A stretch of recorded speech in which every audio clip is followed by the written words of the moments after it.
معايا ومعاكم النهارده هنعمل احلى تحليه سهله وسريعه على قد الايد. وعايزه اقول لكم جديده خالص على اليوتيوب. اول مره تشوفوها هتشوفوها معايا طبعا على قناتي ايمي والعائله. يلا بينا كده باتنين مكون بس هنعمل التحليه دي. انا عايزه اقول لكم يا بنات ان من حلاوتها مش هتبطلوا ان انتوا تعملوها. فيلا كده اوعي يفوتك التحليه دي، وخصوصا ان احنا في شهر رمضان. يلا نبدا كده ونسمي الله ونقول بسم الله الرحمن الرحيم ونتعرف على الطريقه والمقادير.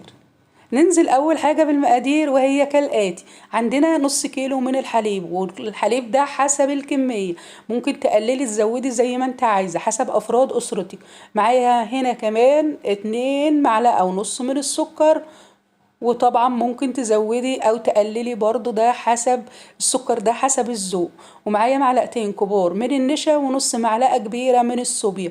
والصوبيا دي اختياري، ممكن لو مش متوفرة عندك ما تحطهاش، بس هي بتدي بجد للتحلية دي مذاق مميز جدا. نزلنا بالمقادير بتاعتنا، يلا بقى نقلب تقلبتنا على البارد قبل ما نحطها على النار. وطبعا عشان النشا لو اتعرض للبن سخن او حاجه سخنه بيكلكع معاكي بسرعه. فكل المقادير بتاعتنا دي زي ما انتم شايفين على البارد كده قبل ما نروح للخطوه التانية اللي هي طبعا بناخد كل المقادير بتاعتنا ونرفعها على النار ونقلبها بقى باستمرار. اوعي تسيبيها خالص من ايديكي، قلبي باستمرار عشان ولا تكلكع منك وتبقى ناعمه خالص. يلا بينا على ما بال كده ما المهلبيه بتاعتنا تاخد القوام بتاعها. نذكر بعض بالمقادير: نص كيلو من اللبن، ومعاهم كمان معلقتين كبار من النشا، معلقتين ونص من السكر، وقلنا السكر حسب الرغبة، ونص معلقة من الصوبيا.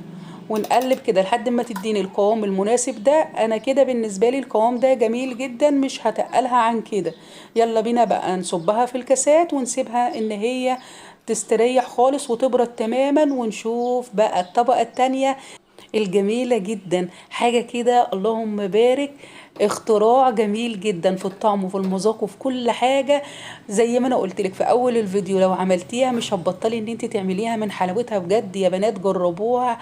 جميلة جدا. يلا بينا بقى نشوف الطبقة التانية اتعملت ازاي، مش هتصدقوا المكونات بتاعتها هتكون عبارة عن ايه. والمكونات بتاعتها: عندي كوبايتين من التمر، ودي اضافة جميلة جدا واعملوها بس وما تحكموش عليها الا لما تجربوها. ومعايا هنا معلقتين من النشا.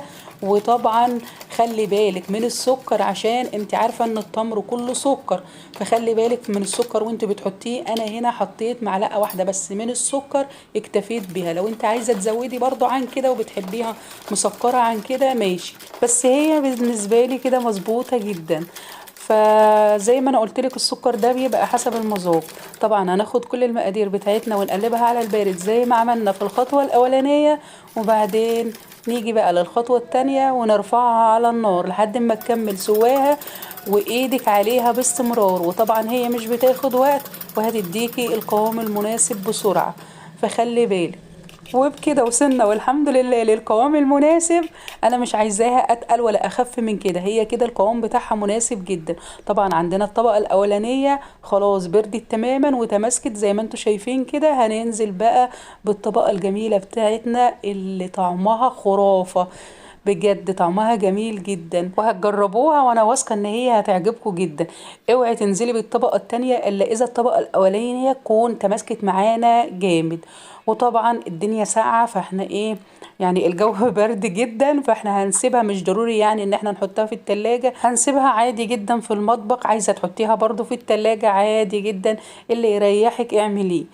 يلا بينا بقى بعد ما نسيبها كده تبرد تماما والطبقتين بتوعنا يتماسكوا ويبقوا كويسين، يلا نديها اللمسات بتاعتنا. يلا بقى طلعي الحس الفني بتاعك وزوقي زي ما انت عايزة او جرنشي زي ما انت عايزة. انا هنا حبيت ان انا اخليها سيمبل كده ورقيقة جدا، وحطت لها فروطة مسكرة. انت بقى حابة ان انت تحطي مكسرات اللي انت عايزاه كله اعمليه. انا اديتك بس كده الاساس، وانت ابدعي بقى واعملي اللي انت عايزاه كله، بس اوعي بجد يفوتك الوصفة جميلة جدا. وعايزة اقول لكم ان تجديد، والتجديد مطلوب جدا، وحاجة طعمها بجد عجبتني روعة، طعمها بجد ممتاز. وبكده بنكون وصلنا لاخر الفيديو. اتمنى تكون الوصفة بتاعتي الا على السريع تكون طبعا عجبتكم، وقدرت كده ان انا اوصل لكم معلومة بسيطة ووصفة جديدة في نفس الوقت. يلا كده اعملوها وجربوها وقولوا لي ايه رأيكم. انا واثقة بجد ان هي هتعجبكم. وبكده نكون وصلنا لنهاية الفيديو بتاعنا. يلا اسيبكم على خير واشوفكم بخير بإذن الله في فيديو قادم. لكم مني احلى تحية واحلى سلام.